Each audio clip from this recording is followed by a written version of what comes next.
बाबाजी महाराजांनी एवढी शक्ती आपल्या जवळ नाहीये, पण मला आता हळूहळू उमगतंय की महाराजांनी तिला इथेच राहण्याचा हुकूम का सोडला ते. गुप्तधनाबद्दल याला काही समजलं की काय?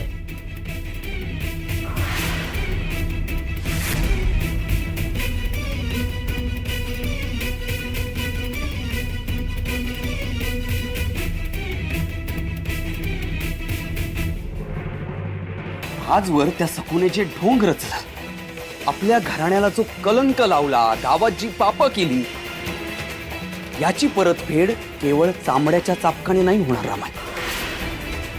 शरीरावर झालेल्या जखमा काळानुसार भरून निघतात ग. पण महाराजांची माझ्याकडून सकूच्या बाबतीत काहीतरी वेगळीच अपेक्षा असणार. शरीरापेक्षा तिच्या काळजाला लागतील अशा कायमच्या जखमा जर मी तिला दिल्या ना, तरच तिच्या पापांची परतफेड होईल असंच बाबाजींना वाटत असणार.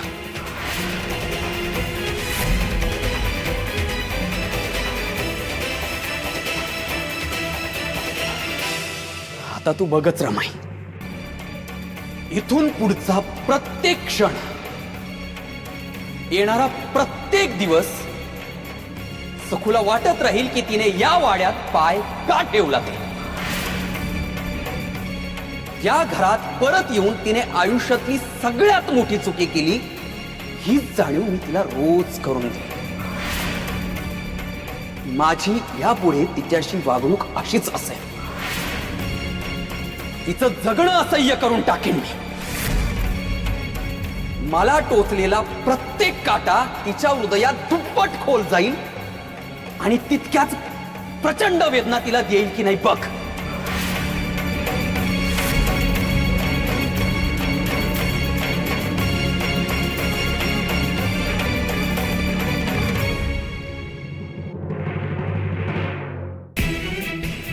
नशीब ते गुला त्या गुप्तधनाबद्दल कुठला संशय आला नाही.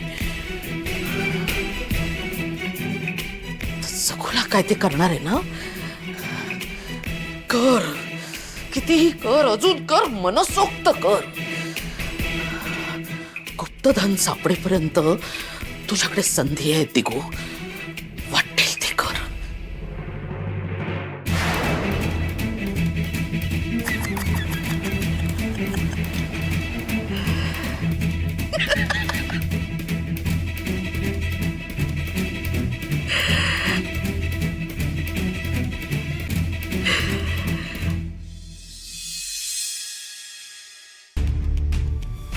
या या या या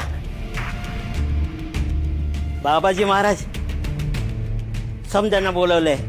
काय आज्ञा आहे?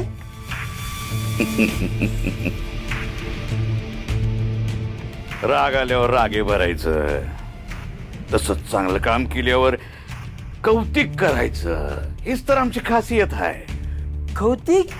आणि ह्या समजांचं अहो कशा पायी? अरे माकडा, या समध्यांनी कष्ट घेऊन त्या तुळसाला शोधून काढली आणि मनोरमेच्या वाड्यावर परत पाठवली आणि योग्य याला आम्ही तिथं पोचलो. आता यांनी एवढी भारी कामगिरी केली नसती तर हे समजा शक्य होतं का? नाही नाही बाबाजी महाराज, हा तुमचा काहीतरी गैरसमज झालाय. ह्यांना तुळसा दिसलीच नाही, मग ते लोक कसे धाडतील तिला वाड्यावर? काय म्हणजे आम्हाला न घाबरता सखू आपण हुन वाड्यावर परत आली? कशासाठी? काहीतरी गोम हाय, नक्कीच काहीतरी गोम हाय.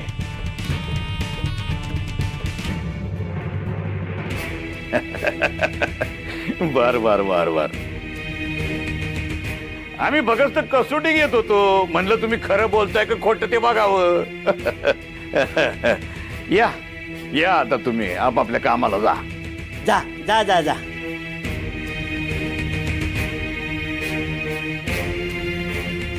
बाबाजी महाराज, सकू वाड्यावर यायला पाहिजे होते, ती आली. तुम्ही काय एवढे बितारलात? अरे मूर्खाच का रे बाहेर येतो? हा? अरे त्या पोरीला ठाव आहे आपण तिच्या मागावर आहोत. ती मनोरमा तिचा छळ करते हे बी तिला ठाव आहे. इथं तिचा जीव धोक्यात आहे हे तिला ठाव आहे. एवढं समज ठाव असताना ती परत कशी काय आली? पिंजऱ्यातून उडालेला पक्षी परत पिंजऱ्यात कशासाठी येईल? काहीतरी ठोस कारण असणार की नाही? शोध पहिल्या कारण शोध. काहीतरी मेक नक्कीच हाय यात.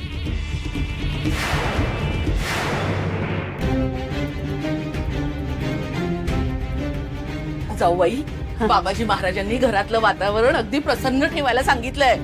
सुतकी वातावरण अजिबात नकोय. तेव्हा हसत मुखानं जर पुरणपोळ्या केल्यात ना तर पुरणपोळ्या पण फुकतील.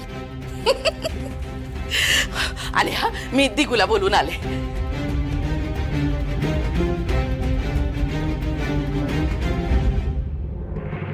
शंभू, या तुझ्या आवडत्या सखू मामी बरं का.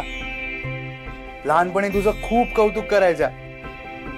तुला गाणं गाऊन खेळवायच्या.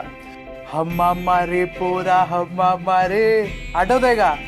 हो, ही माझी लाडकी मामी होती आणि अजून लाडकी मामी आहे.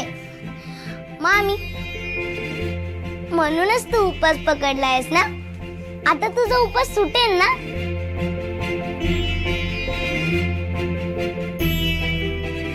खरंच की मी इथली पद्धत विसरूनच गेले होते. उद्याच सोडला असता. ये दिगू, दिगू ये रे, ये चल ये. हा, बस बस. भाऊजी या. बसा भाऊजी, बसा बस.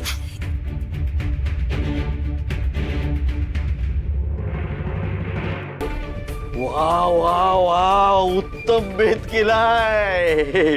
पुरणपोळी वा, काय खमंग सुवास सुटलाय नाही का?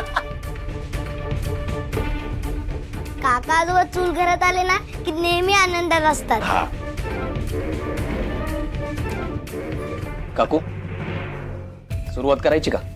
हो, अरे दिगू, अरे सुरुवात करायची काय विचारतोयस? सुरू कर. सुरू कर काय भाऊजी. तुमच्या पुढे जेवणाचं ताट आलं ना का तुम्ही अख्खं जग विसरता. अहो, आज तरी बायकोची आठवण ठेवा. त्यांनी तुमच्यासाठी उपवास केलाय. हो हो हो. हो हो काय. अहो, जाऊबाईंना घास भरवा तरच त्यांचा उपवास सुटेल ना. आणि त्याशिवाय का व्रताची सांगता होणार आहे? बरवा, दरवर्षी करता ना हे. हो